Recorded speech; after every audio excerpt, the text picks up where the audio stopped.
Praise the Lord. இயேசுவின் நாமத்தில் உங்களுக்கு அன்பின் வாழ்த்துக்கள். நல்லா இருக்கீங்களா? இந்த அருமையான நாளிலும் இந்த செவ்வாய்க்கிழமை நாள் உங்களை பார்ப்பது மிகுந்த மகிழ்ச்சி. கர்த்தருடைய வார்த்தை பாருங்க. லூக்கா எழுதின சுவிசேஷம் 7ஆம் அதிகாரத்தில் 13ஆம் வசனத்தை வாசிக்கிற கவனித்து பாருங்க. கர்த்தர் அவளை பார்த்து அவள் மேல் மனதுருகி அழாதே என்று சொல்லி, இந்த வார்த்தை, அதாவது இயேசு கிறிஸ்து நாயின் அப்படிங்கிற பட்டணத்துக்குள்ள கடந்து போகிறார். அவர் போகும்போது ஆப்போசிட்ல நிறைய பேர் ஒரு பாடையை தூக்கிட்டு வர்றாங்க. இந்த பாடை மேல இருக்கிறது யார் அப்படின்னு பார்த்தா ஒரு வாலிப பையன் இறந்து போயிட்டான். அந்த பையனுடைய தாயார் அழுது கொண்டே வர்றாங்க.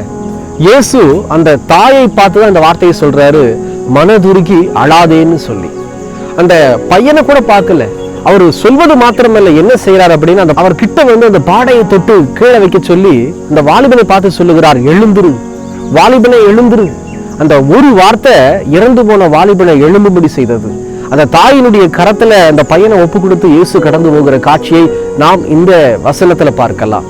இது நிமித்தம் நான் சொல்லுகிறேன், நேற்றைய தினத்துல பார்த்தோம், சிம்சோன் குறித்து அதிகமா பார்த்தோம் இல்லையா? இப்படி பார்த்தோம், தயவு செஞ்சு வீடியோவை பாருங்க. சிம்சோன் ஏன் பாவத்துக்குள்ள தள்ளப்பட்டார்? பரிசுத்தத்தை அறிந்து கொள்ளாதபடிக்கு இருந்தனாலதான் பாவத்துக்குள்ள தள்ளப்பட்டார். பெற்றோர் சொல்லிக் கொடுக்கணும் இல்லையா?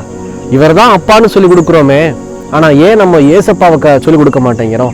இவர் தாண்டா இயேசு, ஏன் சொல்லிக் கொடுக்க மாட்டேங்கிறோம்? அதை சிந்தித்து பாருங்க. இன்னைக்கு இந்த பையனை ஆண்டவர் வந்து அந்த பையனை கூட பார்க்கல, வாலிப பையனுடைய முகத்தை பார்க்கல. வாலிப பையன் பாவம் பண்ணானா, தப்பு பண்ணானா, என்ன செஞ்சான், எதையுமே சிந்திக்கல நான் நினைக்கிறேன். ஏன்னா ஒண்ணு அவரை செய்ய சொல்லுச்சு. என்னன்னா அந்த தாய் சிந்தின கண்ணீர்.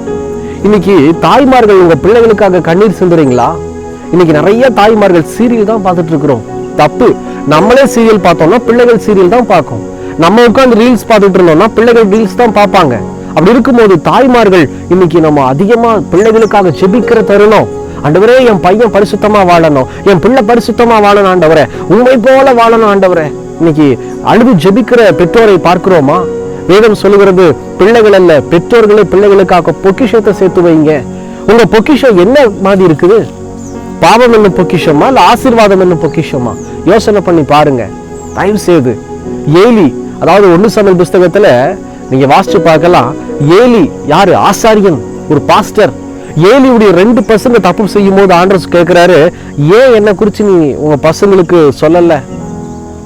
அந்த பசங்க இறந்து போயிட்டாங்க, ஏலியுடைய பசங்க. இன்னைக்கு நம்முடைய வாழ்க்கை யோசனை பண்ணி பாருங்க பிரியமான ஜனமே. இன்னைக்கு கர்த்தர் நம்முடைய பிள்ளைகளை இந்த மாதிரி தொட்டு ஆசீர்வதிக்க விரும்புகிறார். இன்னைக்கு உங்களுடைய பிள்ளை ஒரு பெரிய பிள்ளையா வளர்ந்திருக்கலாம், பெரிய பையனா வளர்ந்திருக்கலாம், தப்பே இல்லை. கண்ணீர் விட்டு ஜெபம் பண்ணுங்க. இறந்து போன வாலிபனை பார்த்து ஆண்டவர் வந்து உயிரோடு கூட எழுப்புகிறார். ஏன்னா தாய் விடுகிற கண்ணீரை பார்த்து அழாதேன்னு சொல்லி மனதுருகி. இன்னைக்கு நீங்க கண்ணீர் விட்டு பாருங்க, உங்க பிள்ளைகளுக்காக கண்ணீரோடு ஜெபம் பண்ணி பாருங்க. பரிசுத்தமாய் இல்லாத பிள்ளைகளை கர்த்தர் பரிசுத்தமாய் மாற்றுவார், அவங்கள தேற்றுவார், கர்த்தருக்குள்ள வழி நடத்தும்படி தேவன் ஆவலாக இருக்கிறார். ஆனா அதுக்கு தேவையானது என்ன தெரியுமா? உங்க கண்ணீரோடு ஜெபிக்கிற ஒரு ஜெபந்தான் தேவை. கண்ணீரோடு ஜெபம் பண்ணுங்க. பிள்ளைகளிடத்துல இயேசு கிறிஸ்துவை குறித்து அதிகமாய் பேசுங்க. அப்படி இருக்கும்போது தான் கர்த்தர் நம்மை ஆசீர்வதிக்க முடியும். கண்களை மூடி ஜெபிக்கலாமா? எங்களை நேசிக்கிற நல்ல ஆண்டவரே, இந்த வேலைக்காக ஸ்தோத்திரம். சொல்லப்பட்ட அந்த வார்த்தையின்படி ஆண்டவரே, இனி வரக்கூடிய நாட்கள் எங்கள் பிள்ளைகளிடத்துல உம்மை குறித்து நாங்கள் பேசவும், பரிசுத்தமாய் வாழ பரிசுத்த குறித்து பேசவும், ஆண்டவரே அவங்களுக்காக அதிகமாக நாங்கள் ஜெபிக்கவும் எங்களை அர்ப்பணிக்கிறோம்னு சொல்லி அர்ப்பணிக்கிற ஒவ்வொரு பெற்றோரையும் கண்ணோக்கி பார்த்து கர்த்தர் ஆசீர்வதித்து அவர் சந்ததியை பெருக செய்வீராக. உடைய வருகையில நாங்கள் காணப்பட எங்களை அர்ப்பணிக்கிறோம். தொடர்ந்து ஆசீர்வதியும் இயேசுவின் நாமத்தில் பிதாவே. ஆமேன், ஆமேன். தொடர்ந்து ஜெபம் பண்ணுங்க, எங்களுக்கு அவன் ஜெபித்துக் கொள்ளுங்கள். கர்த்தர் உங்களை ஆசீர்வதிப்பாராக. God bless you.